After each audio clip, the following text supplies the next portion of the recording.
Allez, salut à tous, c'est Brice pour la chaîne Une Bolée d'Air et dans cette vidéo, on va parler de cet de cet objectif. C'est le OM System 150-600 mm f5.6.3. Bon, je vous l'avais déjà teasé dans la précédente vidéo sur l'OM1 Mark II. Ce truc-là est donc censé être un objectif micro 4 tiers. Pour rappel, voilà ce que donne le 150-600 mm de chez OM System et voilà ce que donne le 100-400 mm de chez Panasonic pour boîtier micro 4 tiers. Si j'ai le même moteur, c'est même ça. Voilà, si je vous montre le diamètre. Voilà. Oui, je vais souvent comparer ce 150-600 au 100-400. Pourquoi? Parce qu'aujourd'hui, pour moi, le 100-400 est vraiment le meilleur rapport qualité-prix en micro 4 tiers. Meilleur rapport qualité-prix, encombrement en micro 4 tiers pour avoir du reach, d'accord. Donc là on va gagner en reach, on a 100-400 sur le Panasonic, donc un équivalent de 200-800 mm, quand ici sur le OM System, j'allais dire le Sigma, on en parle juste là, on est sur du 150-600, donc un équivalent 300-1200 mm. Donc on gagne quand même énormément en reach, on gagne plus 200 mm, donc 400 mm équivalent, soit plus quand même 50%, donc c'est quand même non négligeable, avec une ouverture finale qui est pas si abusée. Vous voyez, on est sur du f6.3, d'accord, donc f5 à 150 et f6.3 à 600, donc 300 et 1200. Le pare-soleil prend énormément de place, bon, les deux, mais alors lui c'est vraiment tout particulièrement vrai.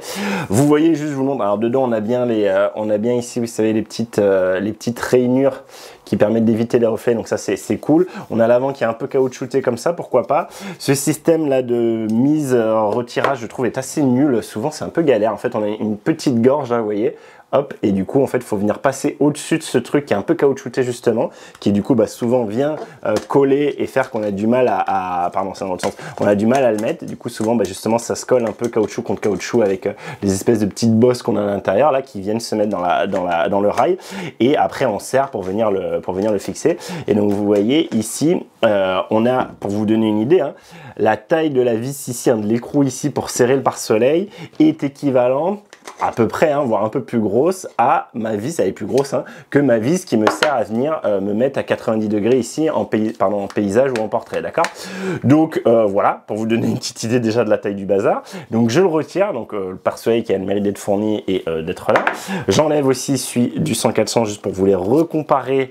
Donc lui, il n'y a pas de problème de caoutchouc, etc. C'est très facile, il n'y a pas de gorge, rien, d'accord. Il n'y a aucun souci pour l'enlever. Pour vous donner une idée ici sur mon 100-400, j'étais en diamètre à l'avant de 72 mm, quand ici sur ce 150-600, donc c'est pas marqué là, c'est marqué là, on est sur un diamètre de 95 mm. Alors 95 mm, je sais pas si parmi vous il y en a qui en ont, peut-être les propriétaires de plein format, et encore je suis pas sûr.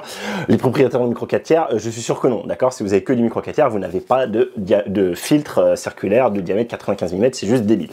Donc du coup on est parti par l'avant, donc on va commencer par l'avant. Donc 95 mm, on peut bien mettre un filtre, mais 95 mm. On va avoir les petites vis. Moi je trouve toujours que ça fait un peu mal fini, ça. Bon, c'est pas gravissime, c'est quand même bien intégré, il n'y a pas de souci. C'est bien moins pire, je pense, que le 100-400 de chez Olympus, alors j'ai jamais eu en main, mais de ce que j'ai vu toutes les photos, je trouvais qu'il faisait vraiment finition, un peu bricolage. Donc là on a un peu ces petites vis qui font un peu finition bricolage là, vous les voyez là, d'accord. Bon, c'est pas gravissime. On a ensuite ici, donc on va avoir la fameuse bague bleue, la fameuse ring bleue propre au Olympus, au OM System. Donc si je vous montre comparativement ici par exemple 8-25 mm, vous voyez qu'on a donc ici cette bande bleue. Et un des objectifs Olympus, vu qu'on en est là, c'est que en général, alors, là c'est un grand téléobjectif, donc dites-moi à ceux qui ont le je sais plus combien là, le 800 mm f2.8 ou je sais pas quoi, ou le 600 mm f2.8 là à 20 000 €, ou qui en ont d'autres qui vont très loin, d'accord. Dites-moi si du coup, vu que les bagues de mise au point et zoom sont inversées, normalement sur les objectifs Olympus OM System, on a la bague de zoom derrière et la bague de mise au point devant. Et une des particularités des objectifs Olympus haut de gamme, OM System haut de gamme, c'est qu'on avait directement le clutch ici pour venir passer en manual focus, d'accord, avec en plus des butées, c'est-à-dire quand on est d'un côté ici à l'infini, on arrive en butée, et quand on est au minimum, on arrive en butée, d'accord. Et donc ça permettait de passer très rapidement en manual focus. Alors moi, je vous ai toujours dit, bon, c'est bienvenu, mais est-ce que c'est quelque chose qui me ferait acheter cet objectif plutôt qu'un autre? Non. mais c'est vrai que c'était une signature de la part d'Olympus. Bon, OM System Olympus, hein, je dirais souvent Olympus, hein, par habitude. Du coup, ce que je voulais vous dire, c'est que vous voyez ici, on a bien cette ring bleue, mais on n'a pas, hein, du tout le clutch, hein, pour venir passer en manual focus. Le manual focus va être fait ici via ce switch, hein, du coup, donc AF. Bon, il est dur, hein, AF-MF, vous voyez tout neuf aussi l'objectif, mais ok. Tant que je suis sur les boutons, je vous montre, on a également la stabilisation on-off, donc très bien l'OIS, et on a ici des limitateurs de distance de mise au point, donc avec au milieu le full, à gauche, il est dur aussi, hein, je trouve le switch, donc de 0,56 à 2,8, ouais, je comprends parce que c'est le 0,56, je sais pas pourquoi il y a 0,56, 2,8, 10 mètres, en gros c'est de la distance minimale à 10 mètres et ensuite à droite c'est de 10 mètres à l'infini, d'accord? Donc sachant que si je vous compare au Panasonic 100-400, donc pareil, on avait un switch OIS on-off, on avait un switch AF-MF et on a un switch juste full ou 5 mètres l'infini, d'accord? On n'a pas le côté distance, enfin quand on a un sujet plus proche de nous, d'accord? Quand on a un sujet plus proche de nous, du coup on passe en full, ok? Sinon on est en 5 mètres l'infini, hein, ce que je viens de vous dire, oui c'est ça, 5 mètres l'infini. Donc ok pour ça. On a également quelque chose qu'on n'a pas, tant que je suis sur les boutons, sur le Panasonic, je n'avais pas de bouton de raccourci, d'accord? Quand ici, on va avoir un bouton de raccourci ici, bouton de raccourci qui, encore une fois, n'a rien à voir avec ce qu'on est habitué à avoir sur Olympus OM System, qui sont ces fameux carrés là. Alors, je vous ai toujours dit, hein, pour le coup, ça me choque pas parce que je les aime pas du tout. Il est un peu, vous savez, c'est un peu mollasson, c'est un peu mushy, on n'est jamais trop sûr, on n'a pas un clic franc, on sait jamais si on a vraiment appuyé dessus ou pas. Et moi, en plus, j'en avais arraché un, alors j'avais réussi à le remettre après qu'on le retrouve, mais j'en avais arraché un sur mon 7-14 mm que j'ai revendu il y a un moment, f2.8, et donc voilà, je suis pas forcément, vous voyez, parce qu'en fait, si on arrive à passer, si par exemple il est dans le sac, moi c'était dans le sac, là si je tirais très fort ici, j'arriverai à l'arracher. Donc ça, c'est pas quelque chose que j'apprécie beaucoup, donc c'est vraiment le truc, hein, je vous montre qu'on a de base, hein, sur les objectifs Olympus. Là, encore une fois, c'est pas ça qu'on va avoir, on voit qu'il n'y a même pas marqué FN dessus, hein, mais j'ai vérifié, ça marche bien, on a bien le raccourci qui fonctionne, hein, quand on met le raccourci dans le boîtier OM System pour du coup normalement ce LFN, bah, le LFN du coup va bien marcher pour ce bouton raccourci, et sachant qu'en fait il n'y en a pas un seul, mais il y en a un ici, et attention, un autre ici. Donc c'est 3 fois le même bouton, d'accord? On va pas avoir possibilité de configurer différemment, ça va être en fait en fonction de l'orientation de l'objectif. Mais du coup voilà, il marche. Et enfin à droite, dernier truc, on va avoir soit le fait qu'il soit locké, donc là c'est le cas, je peux pas le déplier, d'accord? Soit T, je sais pas trop ce que ça veut dire, c'est... je ne sais pas, c'est en anglais, ça veut dire quelque chose, ça veut dire je sais pas, franchement traction peut-être. Là c'est en fait le moment où c'est assez, on a pas mal de résistance, d'accord? Donc pour l'ouvrir, sortir, il faut appliquer une certaine voilà, un certain couple pour y arriver. Et si on passe ici sur le switch en S, donc je présume c'est soft, en soft pour le coup, d'accord, là à peine je mets comme ça, je pense qu'il va se rentrer tout seul, vous voyez. Ok, donc là on est vraiment sur le plus détendu possible.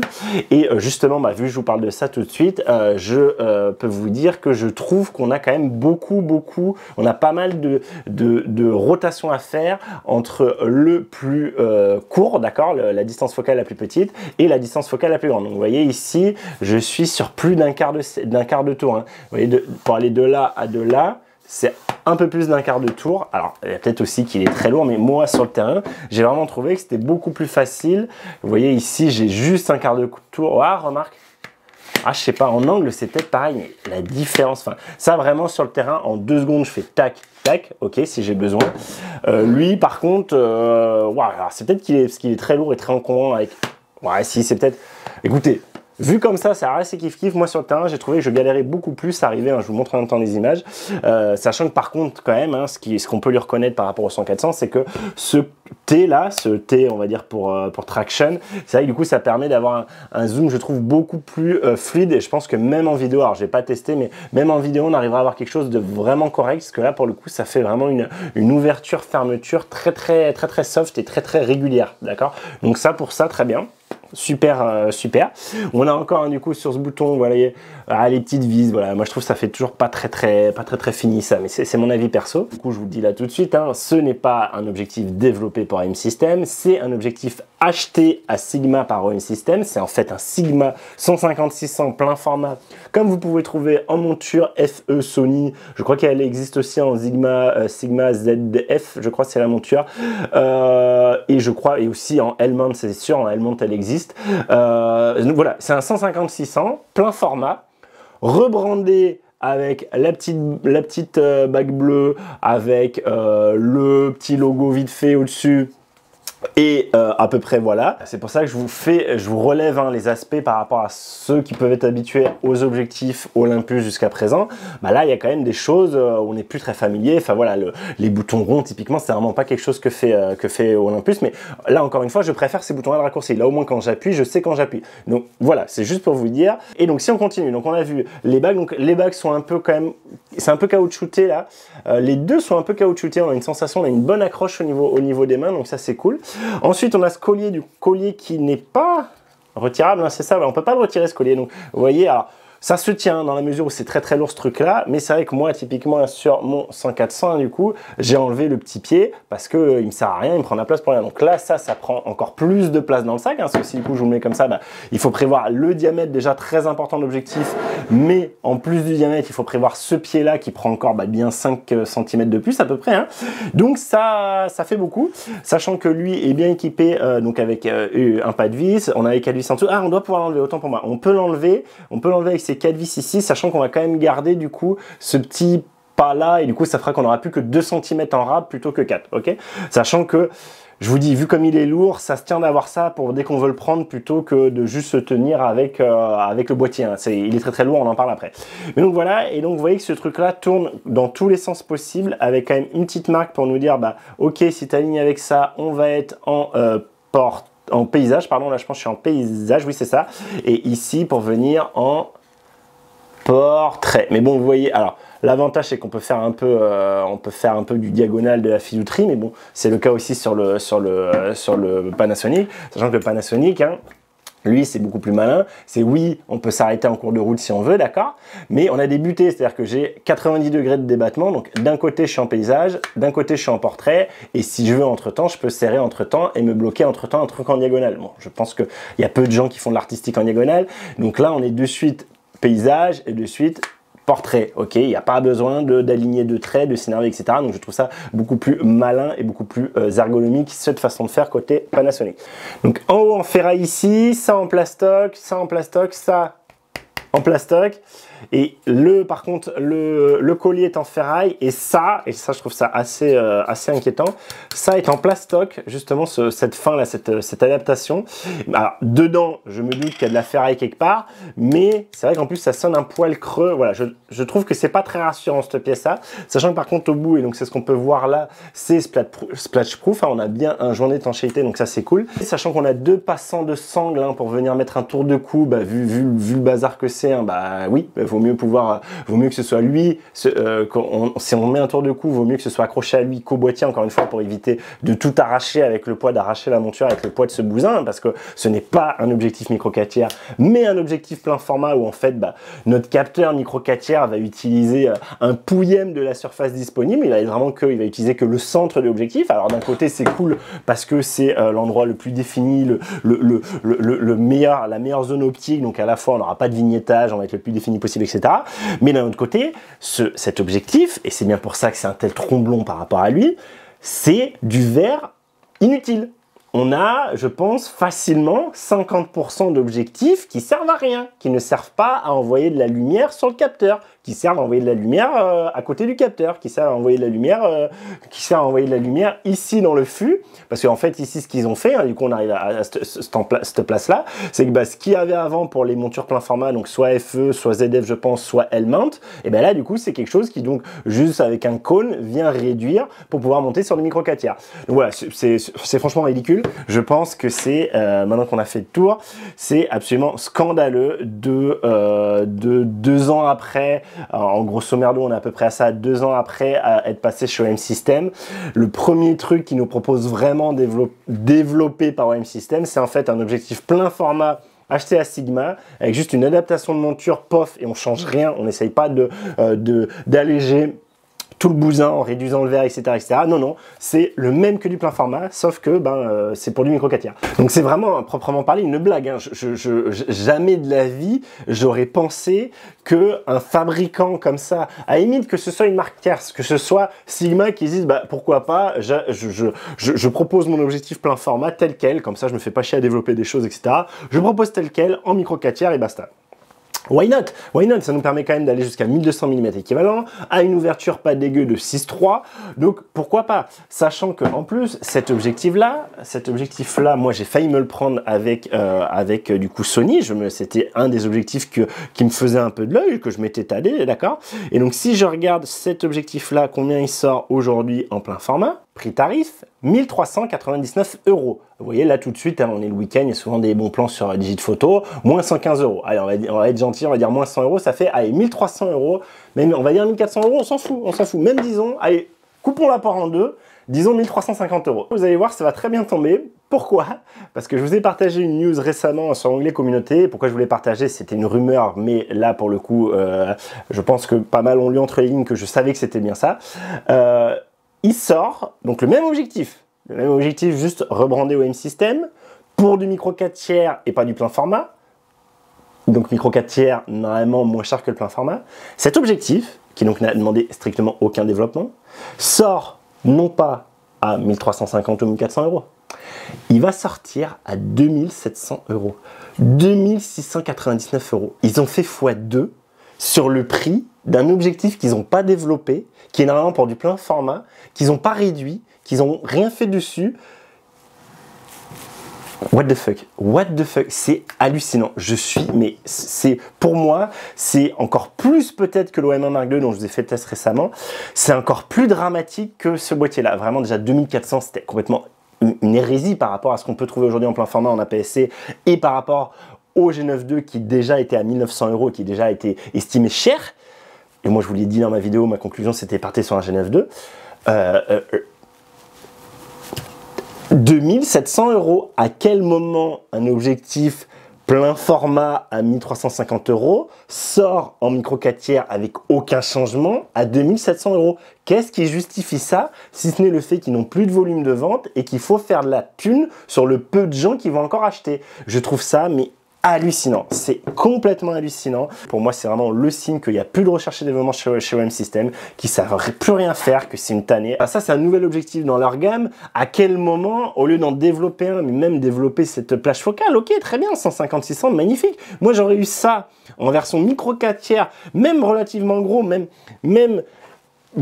pas mal plus gros que lui, j'aurais accepté de par le fait qu'on va à 600 au lieu de 400, qu'on ouvre à 600 mm, donc 1200 mm équivalent, on ouvre à 6.3 au lieu d'ouvrir à ici 6.3 aussi, mais sauf que en fait, je sais ce que j'ai fait les tests, moi quand je suis à 400 mm ici, j'étais à 6.1 à 400 mm sur celui-là. Donc, vous voyez là, l'ouverture est quand même assez kiff même à 400 mm, donc 800 mm équivalent, mais il n'empêche que j'aurais complètement accepté.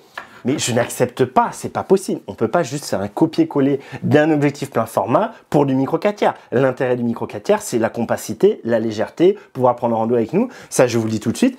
Jamais de la vie, je pensais en rando pour du micro 4 tiers. Et j'ai plus loin que ça. Si je ne l'ai pas acheté en Sony, et si je suis parti sur le 50-400 en Sony, une des raisons, c'était l'encombrement et le poids. Ce truc-là est beaucoup trop lourd. Et du coup, je suis content d'avoir pu le voir, ce que ça donnait sur OM System, parce que c'est exactement le même si je voulais le prendre sur Sony. Ce truc-là est beaucoup trop gros, beaucoup trop lourd pour que je l'amène avec moi. C'est hors de question que j'achète ça, même en plein format, d'accord? Donc, évidemment, qu'en micro 4 tiers, il fallait réduire ça. Il fallait que ce soit plus petit, plus léger, plus compact. Parlons poids, d'accord, masse, poids, parce que, bon, c'était l'intro de ma vidéo, hein, vous avez compris, je me fous royalement de la gueule de ce truc-là. Hein, c'est un bazooka, enfin, c'est n'importe quoi. Ce machin-là pèse énormément. Alors, J'ai l'impression, moi je dirais à vue de pied, je sais pas, j'ai pas noté le poids, je l'ai pas en tête, je dirais que c'est facile, c'est bien 2 fois plus que le 100-400. Donc on va vérifier ça tout de suite. Donc on va commencer avec le 100-400. Donc je remets aussi le pare-soleil, je mets les deux le pare-soleil, les deux ont le pare-soleil et le bouchon. Par contre j'ai enlevé le pied ici. C'est peut-être un peu fourbe.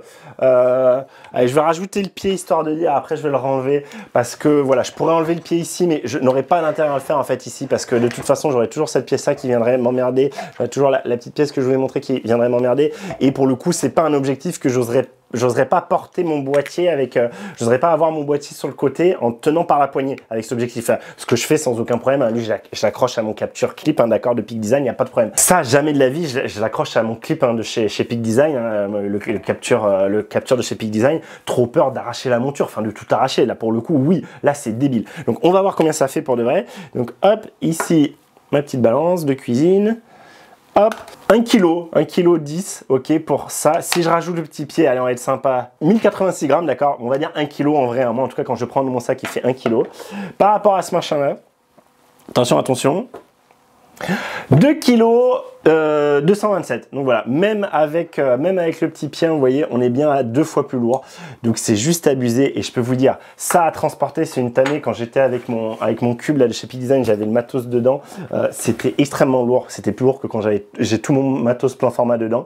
Et en pratique, quand on veut l'utiliser, c'est très lourd, c'est très lourd, on a très vite les bras qui fatiguent, encore plus évidemment quand on va commencer à avoir le bras de levier plus important avec ça, plus ce pare-soleil, hein, là vraiment on a, vous voyez en plus il a vite tendance à pencher vers l'avant, d'accord, c'est pas forcément génialement équilibré, donc ça je peux vous dire, quand on l'utilise en vrai, j'avais mal au bras, alors je suis pas habitué certes, je suis pas Rambo, mais quand même je pense pas être un gringalet non plus et je peux vous le dire, et quand on était à Sijan avec Damien et qu'il le testait, je le voyais souvent faire en relâchant le bras parce que voilà, mal au bras, et je vous confirme, ce truc là fait mal au bras, ce truc là est très compliqué à utiliser, on va très vite fatiguer. Moi qui suis habitué à tout utiliser, vous savez, à main levée sans trépied, et ben ça c'est très compliqué. Quand ça, il n'y a aucun souci et il n'y a vraiment pas de problème. Donc voilà pour l'encombrement, le poids c'est juste abusé. Et voyons maintenant à un niveau optique, niveau photo, ce qu'on peut en sortir. Je vais pas en parler pendant des heures parce que pour moi c'est une aberration en tant que telle, mais voyons quand même ce que ça peut donner. Vous avez la galerie en description, etc. C'est parti. Première chose à dire, c'est que oui, il y a quand même une sacrée différence, même sur ces fonds de zoom, hein. Vous savez, plus on va zoomer loin, plus il va falloir avoir des différences importantes en nombre de millimètres pour que ça soit vraiment visible. Typiquement, quand vous êtes à ultra grand angle, passer entre 10 et 8 mm, la différence est énorme sur le champ de vision et sur la photo, sur le rendu final. Là, passer par exemple entre 400 et 450 mm, ça va être pitchounette. Par contre, entre 400 et 600, donc un équivalent 800 mm à 1200 mm, oui, il y a un vrai intérêt. Oui, on va vraiment aller plus dans l'image, on va vraiment aller chercher plus ce sujet plus loin. Donc, je vous montre des exemples là, et à ce niveau-là, il n'y a vraiment aucun doute possible, sachant qu'en plus, à 600, c'est ce que je viens de vous dire, à 600, on reste à f6.3. Alors, c'est pas beaucoup, hein, sachant qu'on est sur du micro 4 tiers, mais c'est sympa de se dire qu'on va être aussi ouvert que le 100-400, sachant qu'on est à 600 au lieu d'être à 400. Et je vous disais, à 400 mm, donc 800 mm équivalent, je suis à f6.1 ouverture max ici, quand je suis à f6.3 sur le 100-400. Alors c'est kiff, ça va pas jouer à grand chose, mais quand même, on a l'avantage d'avoir une un peu plus grande ouverture à cette distance focale la plus grande possible sur le Panasonic. Ce que je peux quand même aussi vous dire, c'est reconnaissons-lui aussi quand même une stabilisation non pas forcément plus efficace, pas forcément meilleure dans le sens stabilisation elle-même, mais plus efficace justement, elle va être bien plus rapide. Je vous montre là en fait, moi toujours avec le Panasonic, alors certains vont dire c'est parce que c'est le Pana mis sur du Olympus, moi je suis pas convaincu par ça, mais c'est vrai que j'ai un petit temps, souvent il faut que moi-même je me stabilise, il faut vraiment que j'ai commencé à me stabiliser mon image pour que quand j'appuie sur mon déclencheur pour faire la mise au point, il y ait l'image qui soit vraiment complètement stabilisée avec l'OIS. Si je le fais directement, que je regarde et que j'appuie, là je vais encore avoir des tremblements, il faut un petit temps, comme s'il y avait une espèce de, voilà, de petite mise en communication entre le boîtier et l'objectif pour dire ok ça y est, je me stabilise, ça y est on est copains et ça part. Lui c'est instantané, lui dès que je commence à faire ma mise au point, de suite l'OIS rentre en jeu et de suite la stabilisation se fait bien et donc c'est plus facile de cadrer son sujet et d'avoir plus rapidement, si on a un sujet qui bouge en particulier, d'être efficace plus rapidement. Donc à ce niveau-là, reconnaissons ça à cet objectif-là. Reconnaissons lui aussi, alors je vous fais pas des tests détailler, mais de par ce que je vous ai dit, c'est évident de par le fait qu'en fait, on va utiliser une toute petite partie de l'image qui rentre, de la lumière qui rentre là-dedans. Donc, on va être sur le centre de cette optique, de l'aspect optique de la lentille de cet objectif. Et donc, évidemment, pas de vignettage, pas de déformation, le plus piqué possible. Et là, je vous laisse juger vous, hein, ce que vous en pensez. Est-ce que vous trouvez que ce 150-600, par exemple, à 400 mm équivalent, enfin à 400 mm, donc 800 mm équivalent, on pourrait être sur la même distance focale entre les deux. Allez voir à différentes distances focales aussi, mais dites-moi ce que vous en pensez. De ce que j'ai vu, j'ai l'impression que c'est un poil mieux que le 100-400. Après, voilà, encore une fois, vu la taille et le prix, j'ai envie de dire encore heureux. Concernant la distance minimale de mise au point, on va avoir du 56 cm sur le 150-600 par rapport à du 1,30 m sur le 100-400. Donc on se dit c'est bien mieux, vraiment c'est cool, et effectivement ça fait un facteur de grossissement qui est intéressant. La petite feinte, et du coup je vous montre ça en même temps que je suis en train de vous parler, je le fais sur cette petite voiture, vous voyez, c'est tout petit, hein. Vraiment ça fait pas grand chose, donc je fais la mise au point avec un collimateur ponctuel sur le Ride Into the Sunset. Vous voyez, j'ai un peu du mal à lire vu que je suis un vieux maintenant, qui est sur la porte avant, sur la portière avant, d'accord? Donc c'est sur ça que je fais, et je vous montre justement d'abord le 150-600, et en fait les 56 cm de distance minimale sont valables uniquement à 150 mm, et c'est là où on va vraiment avoir le facteur de grossissement le plus important, en se rapprochant au maximum, en étant avec la distance focale la plus faible possible. Dès qu'on va commencer à zoomer, donc vous avez vu je fais à 150, après j'ai fait à 200 je crois, je sais plus, mais sinon après j'ai fait à 400 pour être du coup vous comparez avec le Panasonic, et ensuite à 600, et en fait à chaque fois j'ai dû beaucoup me reculer moi physiquement pour continuer à pouvoir faire la mise au point, et donc en fait vraiment vous allez avoir le grossissement max à 150, d'accord? Quand le Panasonic a une autre façon de faire, le Panasonic en fait on va avoir les 1,30 m qui vont être en fait valables sur toutes les distances focales, et donc ça veut dire que au plus bas, donc à 100 mm, c'est là où j'aurai le facteur de grossissement le moins important, là où mon sujet va être le plus petit dans mon cadre. Et par contre, dès que je vais commencer à augmenter, ça va être de plus en plus grossi, parce qu'en fait, moi, je bouge pas par rapport à mon sujet, et par contre, je zoome, donc mon sujet grossit de par le fait. Et donc, c'est à 400 mm, donc 800 mm équivalent, que je vais avoir le plus gros grossissement possible. Donc, je vous compare le grossissement, du coup, à 400 mm entre les deux. Si je vous compare le grossissement à 150 mm, bah, évidemment, c'est bien mieux côté Sigma, pardon, OM System. Donc voilà un objectif qui au final, bah, optiquement, oui, s'en sort très bien, mais encore une fois, heureusement, vu la taille, l'encombrement, le poids et le prix, encore heureux que en mettant du verre pour remplir un capteur fin format, ça arrive à remplir sans problème un capteur micro 4 tiers. Enfin, le contraire aurait été quand même très inquiétant. Donc oui, optiquement, je trouve qu'il est un peu meilleur que mon 100-400, mais pour autant, est-ce que je troquerais mon 100-400 contre ce truc-là? Mais jamais de la vie. Jamais de la vie pour l'encombrement, pour le poids et pour le prix. Du coup, je vous rappelle le prix ici du 100-400 Panasonic. 1700 € prix tarif aujourd'hui, sachant que de temps en temps, il y a quand même des promos, des choses comme ça. Donc 1700 €, sachant que c'est vrai pour la version 1 que j'ai actuellement ici, mais également la version 2 que je vous avais présentée, sur laquelle on peut venir mettre un TC. À prendre en compte, sachant que le TC, quand vous avez fait le test, je ne savais pas le prix, et je trouve qu'ils sont complètement aberrants les prix. Je crois que c'est 600 € à peu près le TC2, et 400 € le TC 1.4, chez Panasonic, franchement ils se gaffent complètement, c'est n'importe quoi.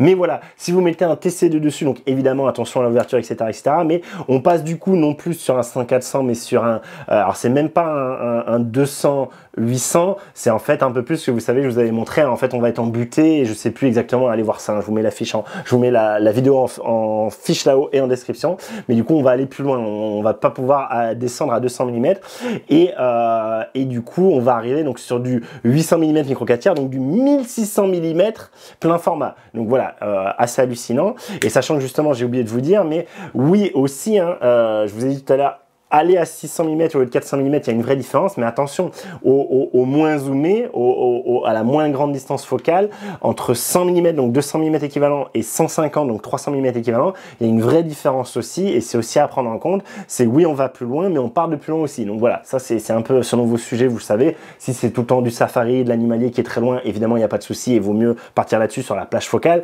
mais à prendre en compte quand même. Je reviens au prix, je reviens à l'encombrement, hein. Évidemment que non, jamais de la vie je partirai là-dessus. dessus, surtout à ce prix-là, surtout un à cet encombrement et ce poids-là, et deux à ce prix-là. Évidemment que moi, le micro 4 tiers, c'est quelque chose de compact, de transportable, d'amenable avec moi en randonnée, etc.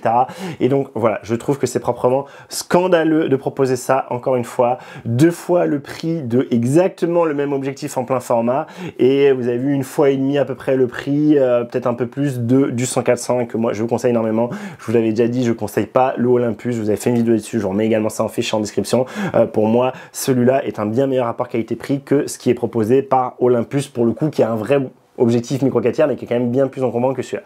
Donc voilà, donc pour moi, c'est vraiment pas une bonne nouvelle du tout, ce truc-là. Alors, certains pourront dire que ça reste une bonne nouvelle parce que c'est une sortie et que ça permet d'avoir quelque chose qui va loin. Et dans l'absolu, je suis d'accord avec vous, mais pas de cette façon, pas à ce prix-là, pas maintenant. Voilà, c'est pour moi très très inquiétant pour la marque, et voilà, et je trouve que c'est vraiment très dommageable. Voilà, ça m'attriste, et je vais pas tellement en dire plus parce que je pense pas qu'il y a à dire plus.